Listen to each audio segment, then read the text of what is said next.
Bash in Berlin 2024. Let's do this. Okay, guys.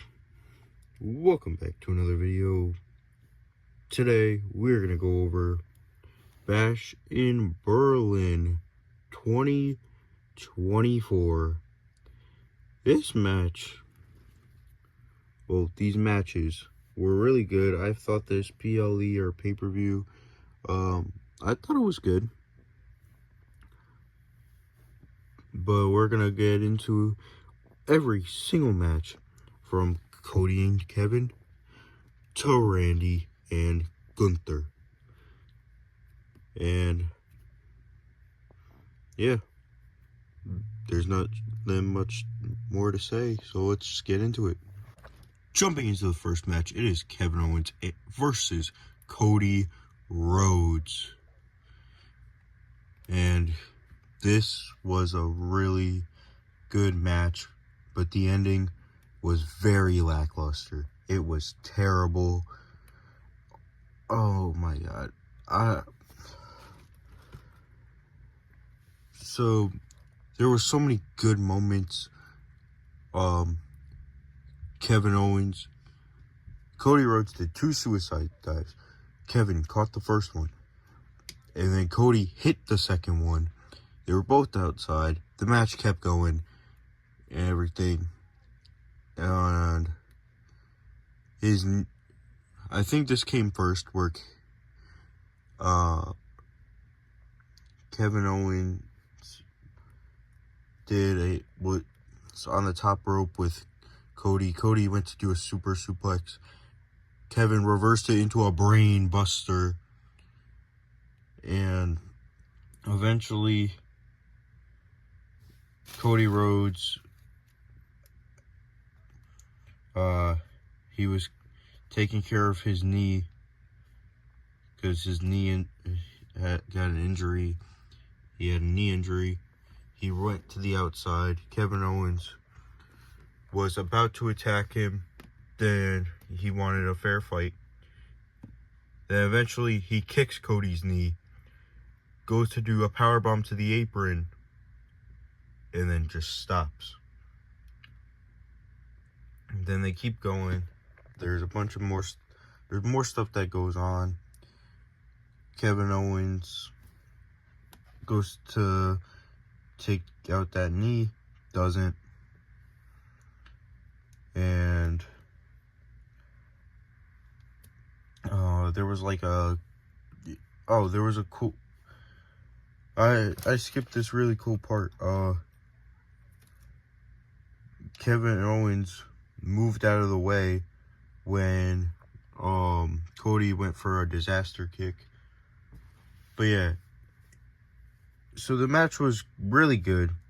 It was really interesting. But then Cody Rhodes on one leg hits one crossroads on, again, one leg. And that's how he wins.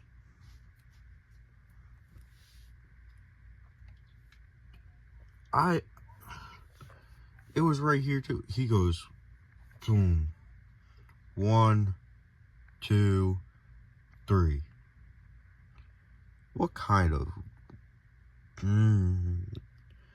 That, after this really good match, that's how you end it? Whatever. Moving on. I skipped over the ending for this match. Or not the ending. But I was so pissed off about the ending, I forgot to talk about KO raised Cody's hand, went around. Then Cody tried to raise KO's hand. KO threw his hand down and raised Cody's hand. He did not turn heel. Jumping into the next match, if we're being honest here, this is probably the match I didn't pay as much attention to as the others. But I still paid attention to a good amount. I'm not calling this match bad. This match was good. They had a really cool moment. Jade Cargill redeemed herself with jumping over the thing. so she could stop getting, I guess you would say, made fun of. But, yeah. The match was, I thought the match was interesting. The Unholy Union did use Bianca Belair's hair to their advantage. But in the end, Bianca Belair and Jade Cargill picked up the win and became the new WWE Women's Tag Team Champion. Jumping into the third match of the card, it was the strap match. Now, I thought it was really interesting because they had these little lights on each turnbuckle, and one light was on all 4 turnbuckles. One light was red, one light was green. The red ones were for Drew McIntyre. The green ones were for CM Punk. And you had to tap each turnbuckle, and the light would turn red or green. But if the other person hits you or attacks you, the lights turn off. Which they actually did a lot of. They did a lot of that. And I thought it was a really cool concept. And the match was actually really, really good. I thought it was one of the best matches on the card. All these matches, again, phenomenal. But, yeah, I thought it was cool. Because there was one spot where Drew picked up CM Punk and dragged him to all 4 turnbuckles. And then he would tap a turnbuckle. And then he turns to walk to this one. And CM Punk would tap that one. He does the same thing here. CM Punk taps this one.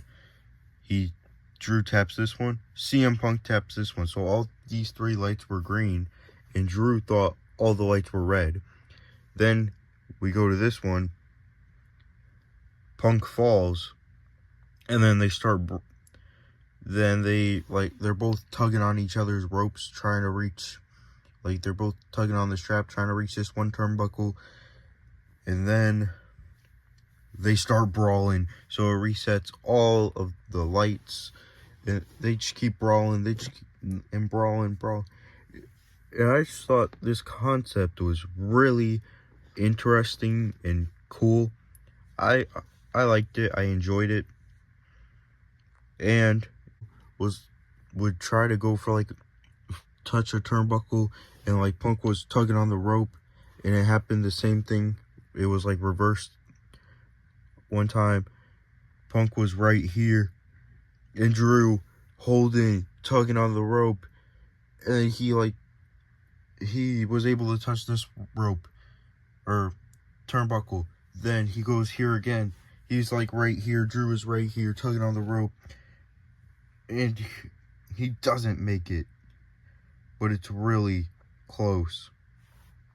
And yeah, in the end, CM Punk hit this turnbuckle. Well, hit Drew with GTS, hit this turnbuckle, hit that turnbuckle, hit Drew with a GTS, hit this turnbuckle, and then hit Drew with another GTS, and hit this turnbuckle for the win. Jumping into the mixed tag team match between Liv and Dom, representing the Judgment Day, versus the Terror Twins of Rhea Ripley and Damian Priest. Damian Priest and Dominic Mysterio started out the match, and actually 2 to 5 minutes in, somewhere in that range, the crowd was chanting, "We want mommy, we want..."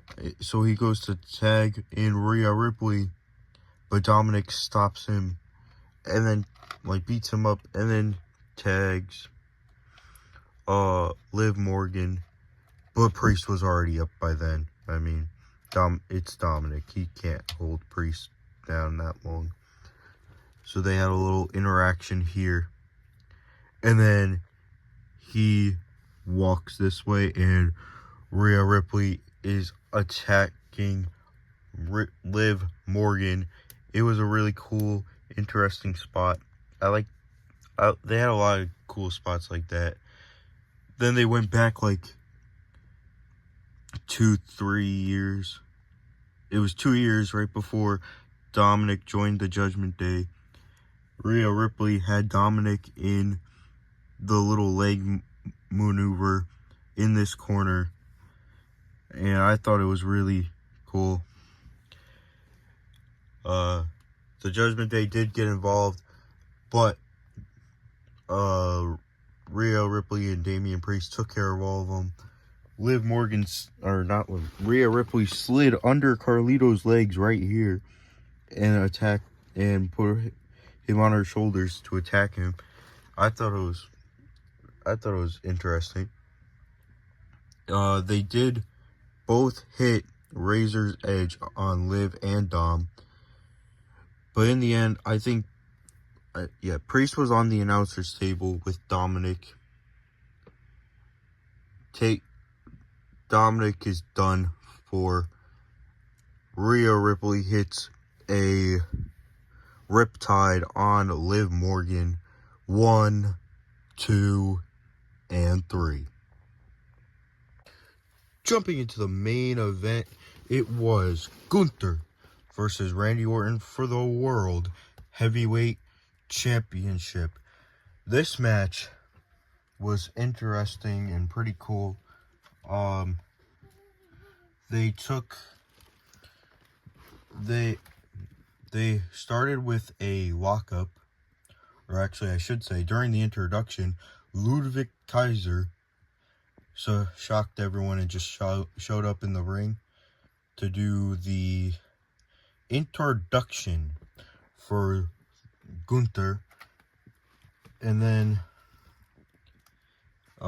they started with a lockup, stopped, the crowd went crazy, then they were doing a little more, then they stopped, and they were soaking in the fans because they were doing the wave, and they were just soaking it all in. And then they got to it. They went back and forth after Orton did a little wave thing. They went back and forth. It was a straight up wrestling match until Orton started showing back problems in the match. And it was hard to tell if he was really injured or not. He rolled out to the ring, got some steel steps, took them out. Gunther was right there, and Orton hits him, so Gunther lands on the steel steps. Then they were doing a few more moves, like just regular moves. And then Orton and Gunther were both extremely exhausted. Gunther slowly rolling in the ring, then rolling back out. They were tired at this point. And then Orton sets up the steel steps again, like both halves of the steel steps, puts them right here in front of the announcer's table. Gunther shows up. Orton drops Gunther through the announcer's table, and the ref wasn't counting for a while. And they both got in the ring. And again, with this classical, straight up wrestling, it was so good. I like the straight up wrestling by Gunther, and Orton was doing it as well. And it was really, really interesting. But in the end, Gunther was trying to put a sleeper hold on Orton. It didn't work. He tried to put a sleeper hold again on Orton. It didn't work. Like, he succeeded, but he got out of it. And I think the third sleeper hold, I'm pretty sure it is, he locked in. Randy Orton passed out. The referee lifted up his arm. His arm fell once. Then he rang the bell. But afterwards, after the match, Gunther accepted that Randy Orton was a really good challenger and shook his hand. Then he celebrated with Ludwig Kaiser. And then they went to the press conference. I'm not going to talk about that. If you want to see it, it's on the WWE YouTube channel or on Peacock.